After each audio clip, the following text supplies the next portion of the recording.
This is an email from a woman named Shelly. She's from the Pacific Northwest, and this is a really interesting, kind of violent story. It's pretty scary. She begins the email. She tells me she's a 70-year-old retired nurse. She's a 27-year veteran of the Navy and the Army. She was in from 1967 to 1994.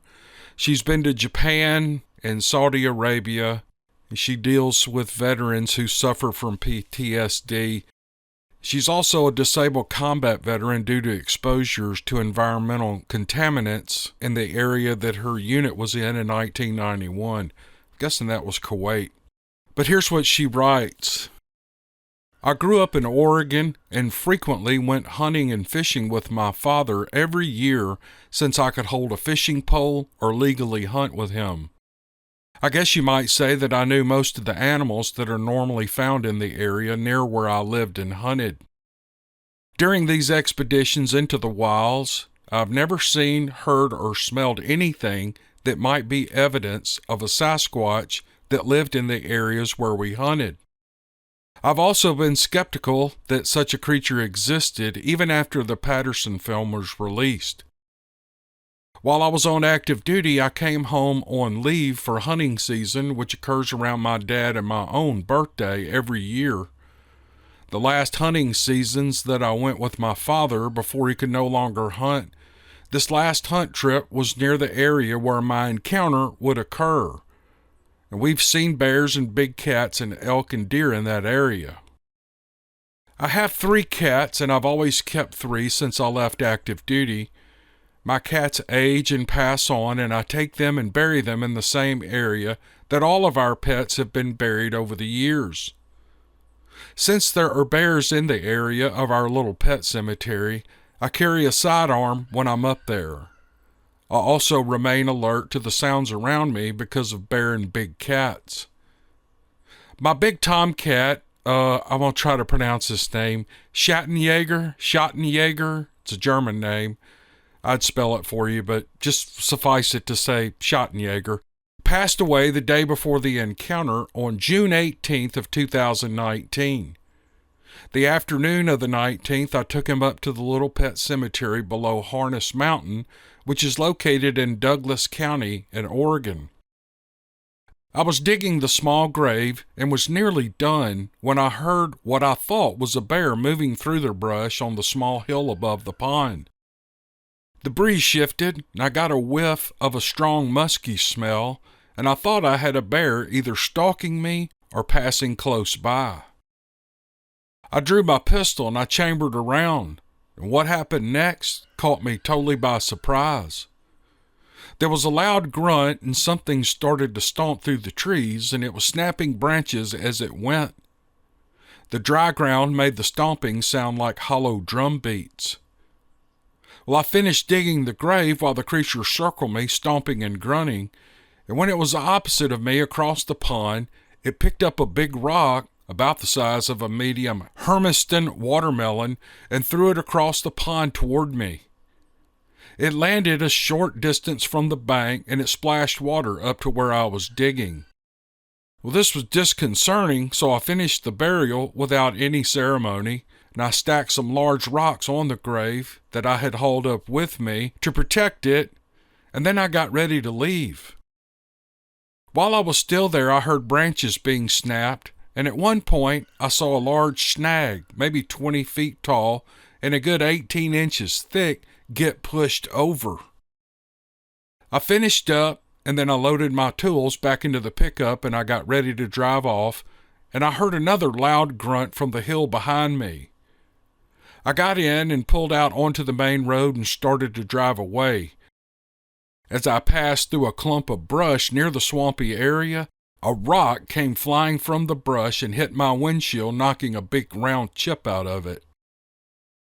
Down the road a bit, a long piece of branch hit the pickup and landed in the bed, so I sped up and I got out of there. The rock that hit the windshield had dropped down into the opening between the windshield and under the rear edge of the hood, and the rock was larger than a softball, and the branch measured 8 feet long and 4 inches thick along the length, It was too large and heavy to have been easily thrown by a human. After reflecting on this encounter, there must have been more than one of them based on the distance between where the rock was thrown and where the branch was thrown.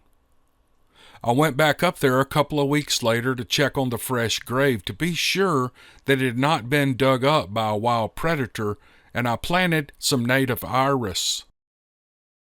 The new grave was untouched, but on top of the 3 little graves, I found that some large flat river rocks had been placed on top.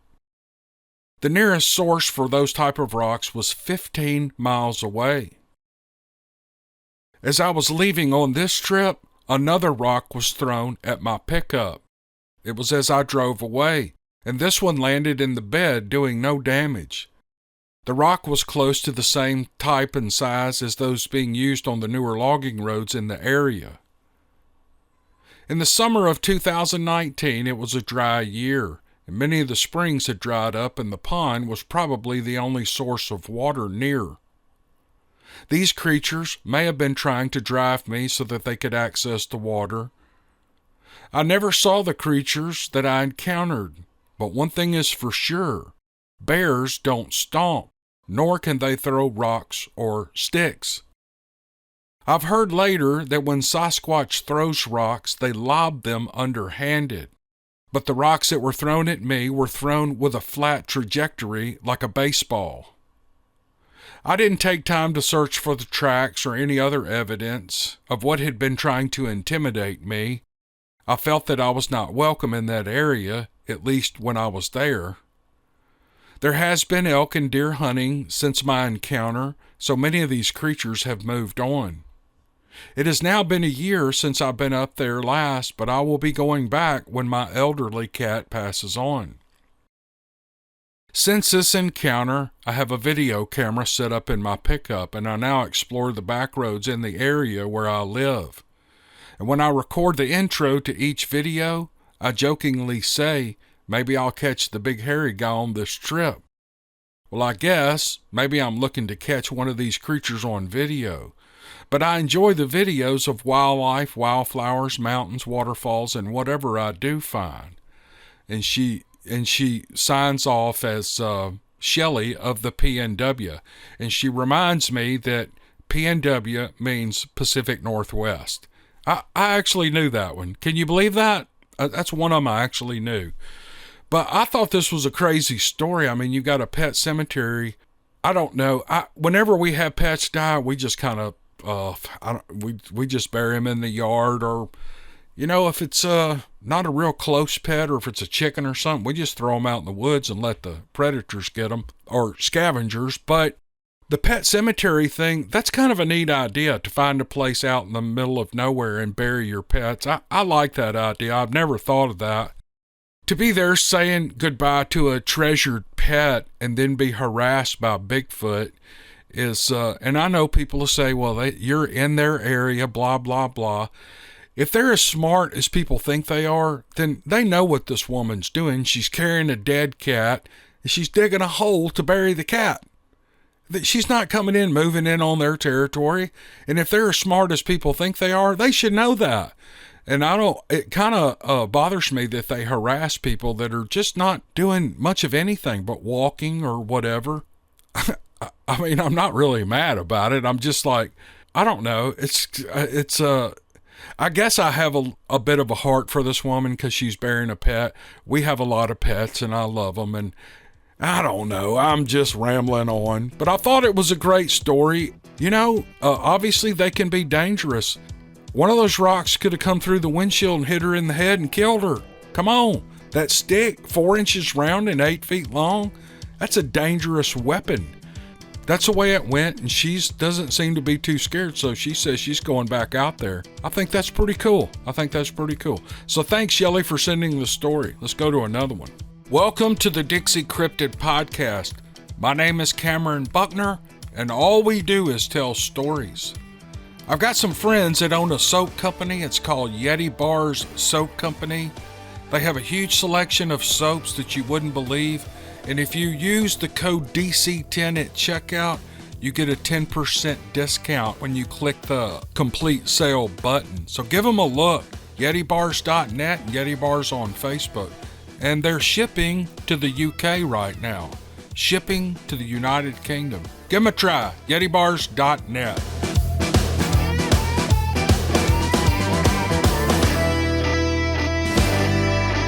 All right, I got time to do one more story, and then I have to get to work. It's early in the morning, and I'm trying to knock out some stories for a podcast.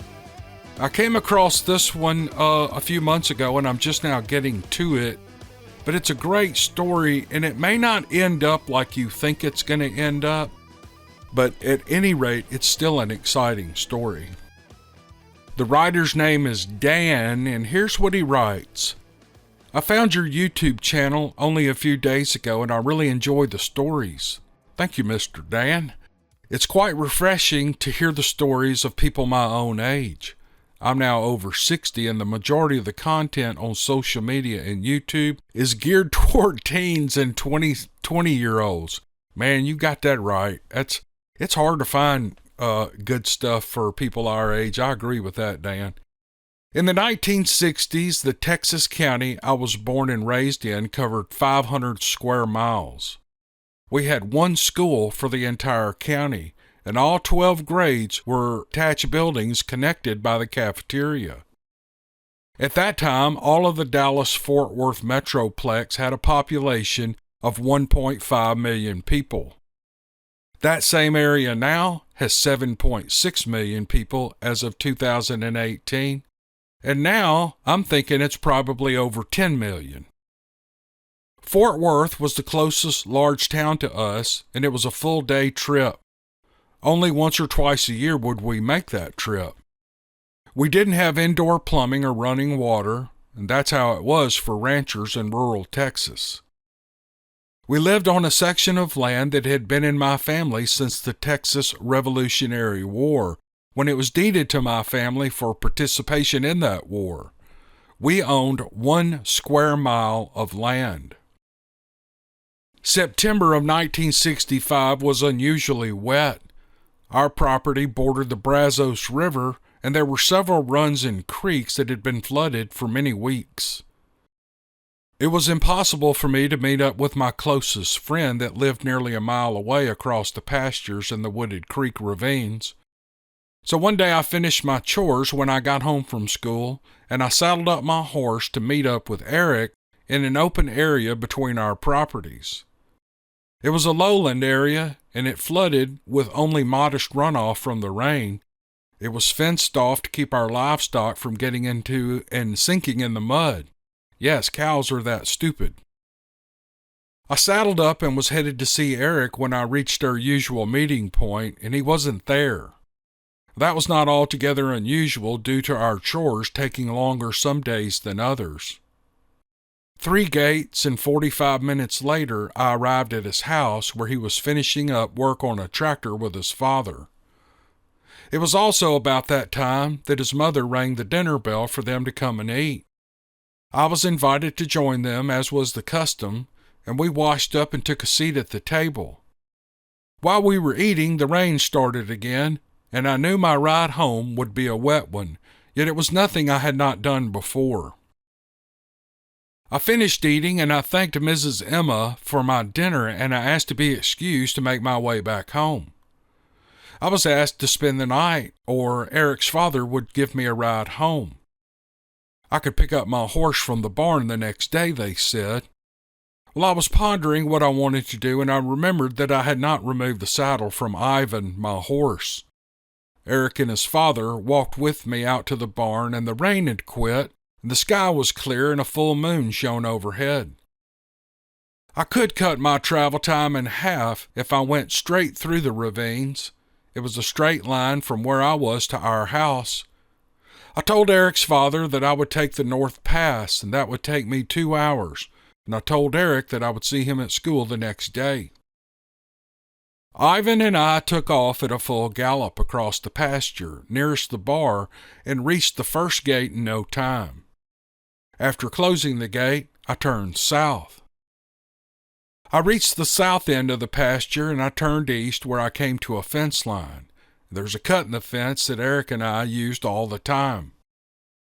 The bright moonlight was blocked by the trees, but still I knew my way, and my worry was how much runoff there had been from the rain. I knew the first creek crossing would be the hardest. The banks were soft and usually hard for a horse to climb, but the second crossing would be easier. The creek bottom was rock and gravel there. When I got to the first creek crossing, I was surprised it had not topped its banks. It looked easier than I had anticipated. Ivan and I made our way upstream to a point just below a bend in the creek where it got shallow, and Ivan knew the route. He waded in without hesitation. On other crossings in the past, the water was never up to his girth strap, but this time it was. I pulled my feet from the stirrups and I gave him his head.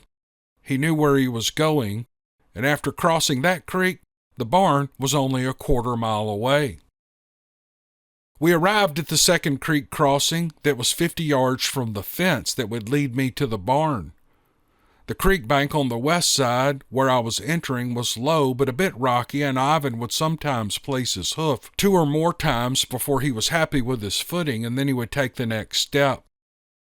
We had a full creek and 15 yards to reach the other bank. Beyond that, there were mesquite trees that lined the banks, and it made the last 50 yards completely dark.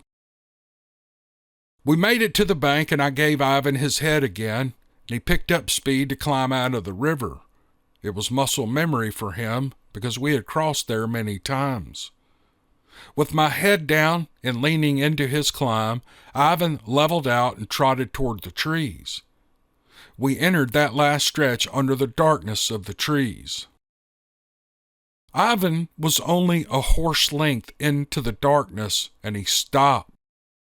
Had I not been holding on to the saddle horn, I would have launched over his head. Ivan snorted and shook his head and started moving backwards. It was dark, but I immediately saw what spooked my horse. In front of us and slightly to the right was something I had never seen. In the saddle, my head was over 7 feet off the ground, and this head was higher than mine. Fear is not something that comes natural to those of us that grow up in the country, and even at 9, I was doing my best to evaluate my situation. I knew every inch of the ground that I was traveling and every animal that was there, and I had worked that land with my father from the time I was big enough to sit on his lap. Ivan backed up until he felt his left rear hoof slip, and he froze in place, still snorting and shaking his head. I was trying to understand what I was seeing, and then a lightning strike lit the area, and I could see the 8-foot-tall creature. The huge head and the long arms are what imprinted in that fraction of a second of light. I felt fear as the thunder rumbled, and I reined Ivan to the left and headed north along the west bank with no concern of my own safety. My mind was still reeling and trying to understand what I had seen. Ivan got us to the fence line where it crossed the creek on his own, and I turned Ivan south down the fence line to the gate, and I could feel my horse's urgency and fear under me. I didn't go to the barn. I rode right up to the back door that entered the mudroom, and I didn't bother taking off my boots. I walked into the house where my mother was cleaning up after dinner. That moment she looked at me, she stopped what she was doing, and she said, "Dan, what's wrong?" My father was in earshot, and he came into the kitchen within a few seconds. If you are a boy in the South, there is a mistake that you will make only one time. I do not recall my age when I made that mistake, but I was no older than 5 years old, and the only time I ever lied to my father. When I told him the events that I just told you, he asked me only 2 questions. One was to repeat what exactly happened when Ivan stopped and started backing up.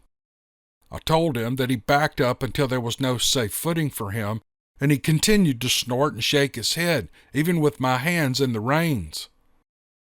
The second question was, "Are you sure it was not a man?" And I told him that I was sure. Dad walked toward me and he said, "Let's go." In the mudroom, he put on his boots and hat. He strapped on his gun belt and he grabbed a rifle. He handed me the shotgun. Dad checked Ivan over, and then he told me to meet him at the barn. When I got there, my father had his horse Dixie saddled and ready to go. And for the first time I asked, "What is that, Dad?" He lit a kerosene lantern and he said, "Dan, I don't know, but I've heard stories about these things from Grandpap Rod." Now, Grandpap Rod was my grandfather. He lived till he was 107 years old, and he died in 1972. We took a different route to the place we were heading through the north gate. I had no fear. I was with my father. He had been a cowboy all his life and had worked this land with his father and his grandfather. Dad held the lantern over his head from time to time. The floods early in the month had left debris in the treetops, and in the light of the lantern it was a surreal scene. My father watched the ground in front of Dixie, and then his hand raised and we stopped. My father quietly dismounted, and with his Colt in his right hand and a lantern in the other, he made his way to where I saw the creature. He was low, and he was following tracks on the ground. He turned the corner going into the woods where Ivan and I had been when we saw it, and when he did, I lost sight of him. I was in the dark alone again, and it felt like an hour, but finally I saw the lantern light moving through the trees. Dad had it held high over his head. "Dan, come on back here," I heard him say. I dismounted and I started walking. I could see him just 10 feet ahead of me, holding the lantern up and looking at something in the tree. And in the light, I could see a deer had drowned in the flood, and it was hung up in the tree 8 or 10 feet up. Debris was hung in its antlers, making its head look bigger than it was. The body was bloated and rotting, and it smelled horrible. We never found the creature I saw, but I think this rotting deer is why it was there. Okay, I want to let y'all know that last sentence I added that because this story stopped at the time they found the deer. And here's what Dan goes on to write. "I know that is not the ending most people were hoping for, but that is exactly how it happened. I love your channel, and should you wish to use the story, feel free to call me Dan. You have my permission to paraphrase and edit as needed. I'm no writer." And then he signs off Dan, and his last salutation is, "Here's to the leathernecks, the devil dogs, and the jarheads. Paris Island in July, Semper Fi." Guessing he was in the Marine Corps. So Dan, my son was in the Marine Corps. He fought in Afghanistan. He was wounded a couple of times. He's just now getting his VA benefits after about, I don't know, he's been out about 8 or 9 years. He didn't want to even apply for the benefits because he didn't think his injuries were as bad as some of his buddies. But some of the officers, they all met recently, and there were some of the officers there, and they told him he was an idiot for not going after those benefits. And I think he's taking care of that now, and I think it's a good thing, and I think they owe it to him.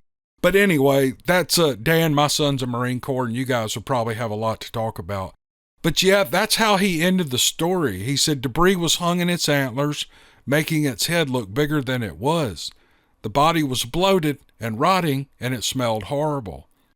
And I added the next sentence, which said, "We never found the creature I saw, but I think this rotting deer is why it was here." I may be making an assumption that Dan saw one thing and they found another when they went out there in 1965 with his father. But maybe he's saying that deer in the top of that tree is what looked to him like some strange creature. I don't really know. And maybe he doesn't know. But he said that lightning flashed, and all he could remember was that enormous head and those long arms. So the head could be the deer with all the trash hung up in its antlers, but the long arms, that's something different. I mean, that sounds to me like there was something bigger standing there. But who knows? It's a mystery. And Dan gave me his phone number and I could call him, but I'm not going to bother him. We'll just have to relax and rest in the tension of what that thing was. All right, this wasn't the longest podcast, but it's about all I had time to do today. I hope you guys enjoyed the stories, and we'll see you on the next one. I really appreciate you.